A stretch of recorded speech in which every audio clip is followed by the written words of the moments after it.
All right, you just found out you're pregnant. Now what? Because it can be really scary.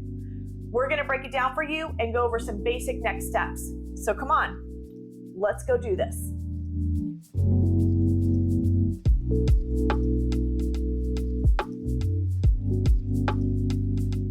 So Natasha, what is one of the first things that you want to make sure that you do when you find out you're pregnant? Well, first you want to set an appointment with a medical provider. There are OBGYNs and then there are midwives. Some people will choose to go with an OBGYN because they've been working with an OBGYN. You do have to make sure that your doctor actually still can care for you throughout your pregnancy, as sometimes they only do reproductive health without the pregnancy part. If you're looking towards getting more holistic interpersonal relationship with your medical provider, some people will choose to work with a midwife. They can also provide reproductive health care, but they also support throughout the pregnancy, birth, and postpartum, just like an OBGYN. I've heard you talk a lot about how important it is to really have that location locked down about where you're going to be giving birth. And why is it so important to talk about it early in the pregnancy versus later on in the pregnancy when I think most of us start thinking about it? Yeah. When we are looking at our medical providers in maybe that first appointment, maybe that's not where your brain goes to, but afterwards, it is important to start looking at what your options are around birth locations, because a lot of people only think they have the option of going to a hospital. There are options of a birth center, a standalone birth center. You could have a home birth. There are some hospitals that have birth centers, so home-like settings within the hospital. And then they have our standard L&D wards, right? And so each one of those areas, each one of those birth locations have their own benefits, but they also have different reasons why maybe you wouldn't choose them. In this video, I really want to focus on, if you do choose a hospital birth, what are the things to look for? So if we start to ask these questions earlier on in your pregnancy, it can be a lot easier to make those changes and make those decisions without it feeling so overwhelming. So how do you find a hospital that has low or high interventions? What do you look for? Yeah, there is a website called Leapfrog. Leapfrog. Yeah, and Leapfrog is an organization that does hospital grading across the nation. It is voluntary, so you don't always find the hospitals on there. But it can be a good indication of like how involved the hospital is in wanting to share their statistics. There are some hospitals that are already rocking it. They already have birth balls. They already have birthing tubs. They already have midwives. They already have nitrous oxide and wireless monitors. So they're like, we don't necessarily need to, share our statistics around cesareans or episiotomies or other things because we're already on top of it. There are some hospitals that choose not to because they do have high rates of those interventions and they don't want to necessarily share that. If you can't find information on there, call the hospital. Ask to speak with the L&D nurse. Maybe it's the charge nurse, maybe it's the patient advocate, and ask these questions. Do you all know your cesarean rates? What are they? Do you know your episiotomy rates? How do you guys support a healthy labor? Do you have nitrous oxide? Do you have birth balls? And if you find resistance, that's maybe a red flag. That's a huge red flag. Those are all really great tips. All right, Natasha, one thing that you also talk a lot about is building that trust with your provider. And why is that so important? And how early do you really want to establish that trust? That's a very good question. I think once you sort of figure out, okay, this is the hospital, they have low intervention rates, it is an environment that is going to support your labor and birth no matter how you end up birthing, right? So they're like, check, right? And so now when you meet this obstetrician or midwives, there are some midwives, that certified nurse midwives that work in the hospitals, you can start to have that relationship of, these are my questions, could you answer my questions? Can you address what my risk factors are? Do you understand me culturally, right? I am a Black woman, Afro-Latina, so I have certain risk factors just by being in my body. Do you understand that? Do you understand how my culture interplays with my pregnancy and Do I have previous life traumas that may affect my pregnancy or labor? And all of this can be done over a series of asking questions, following your gut, following your intuition. If you feel like something's not right, inquire. If we're doing this earlier in pregnancy, you can have more opportunities to find that right fit, that right provider, even if it's not perfect.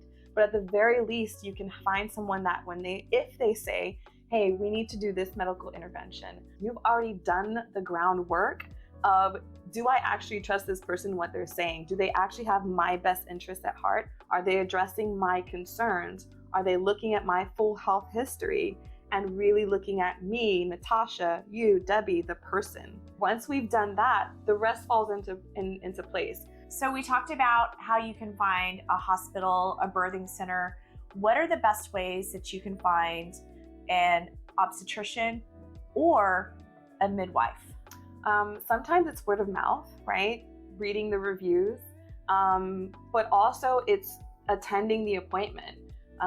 You sometimes can get folks that are reading the reviews and it's like, oh, they're the best doctor, they're the most sought out, or they're the best midwife. And then when you meet the person, it just doesn't click, right? And so as far as like coverage and what your options are, you have a lot of options. We just have to exercise them. And another way that you can find an obstetrician or a midwife is you can do a simple Google search. That's maybe even where you have to start. Yeah. The other thing you can do is go on your insurance website and look for a provider and look for an obstetrician to make sure that they are covered. And like Natasha brought up, you want to make sure that they are a good fit for you. Mm-hmm. And if it is somebody that you are not clicking with, if you feel that they are not meeting your needs, then find another provider. This journey is special and it is huge. And you want to make sure that you have somebody that listens to you. And do not be afraid to use your voice and speak up for what it is that you want for you and your child. So one thing that I have heard people ask, and I think is a really good question, is a doula allowed in the hospital room during the birthing process? Yeah. So yes, in most hospitals, their policy is that you can have a birth partner and one support person. You do have to ask, like, what is the hospital's policies? And when you're looking for a doula, if they match, what is allowed in the hospital. What are some of the outcomes that you've seen people have with a doula? Studies do show that having that continuous support of a doula, of a non-medical professional that is familiar with the birthing body, the medical establishment, the options, can help reduce the risk of interventions. And interventions can be anything from augmenting labor, breaking your water, cesareans, episiotomies, because a lot of what we do is education beforehand about how to reduce the risk of needing those interventions. So a lot of the outcomes is a better birthing experience. It's not just physical, it's also mental and emotional. I love that. So this is the big $1 million question, everybody. Does insurance cover a doula? Now, there are some insurances, like I said, that are covering doulas. In many states, we're working towards getting Medicaid to cover doula support because of what the studies show, right? Better birthing outcomes for all people. You can also see about getting it covered through your FSA or HSA. You do have to have a statement of medical need, and typically it does have to be a certified doula. So again, check, the fine print of what your insurance or what your state requires. And some people, instead of having like a fancy, huge, big baby shower, they ask people to donate towards their birthing fund. Oh, that is such a good idea. Did you guys hear that? And we'll also put some tips for you in the show notes as well. Yeah. I want to ask this. Why should you invest in a doula? At the end of the day, no matter how you end up birthing, everyone who is pregnant needs support, whether it is from a partner, it is a doula, it is a friend, it is a family member. However, having someone who is trained in this area, think clearly in maybe instances where decisions need to be made quickly, you need answers quickly, you're not understanding. If we are thinking about laying the foundation to reduce our risks of unwanted outcomes, right? Sometimes people say, well, I'll just be fine with my partner or my mom. And that's great. But have they prepared to actually support you during that labor? Have they done the work? Do they know what helps you calm down? What are the things that are going to help push you through the hard parts? Even if you're deciding to have pain management, do they know the benefits and the risks? Do they know when is the better time, right? These are all questions that a doula can actually help answer. It takes a lot. It takes a lot to learn the information, and it takes a lot to actually effectively make a decision on it. And so why should someone invest in a doula? For themselves, because they deserve it and their baby deserves it. All right, I know that we covered a ton, and we probably didn't even answer all of your questions about next steps because there are so many. But we wanted to start you on the right journey because it's really important that you find not only your provider, but the place where you are going to deliver your baby. So we are going to put some resources for you in the show notes. And please don't hesitate to reach out. We're here for you. Thanks, Natasha, for hanging with us. Until next time, my friends, be well.